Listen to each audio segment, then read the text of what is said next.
Nakakatuwa, no? Ang laki rin ang naitulong ni Meta sa kapaligiran natin.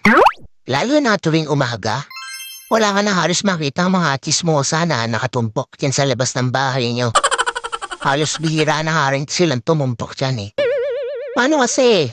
Mas gugustuhin pa nila na mag-isip ng content para sa reels nila maghapon. Oo, ayaw na nila makipagchismisan o makitumpok dyan sa labas ng bahay niyo. Actually, yung atensyon nila imbis na makipagchismisan, napunta na lang talaga sa pagre-reels. At ito pa ha, imagine ninyo. Kung dati, bumibili lang ng mga lutong ulam yung mga yan, na yun, sila na mismo ang nagluluto ng mga ulam. At kahit pritong itlog, inire-reels pa.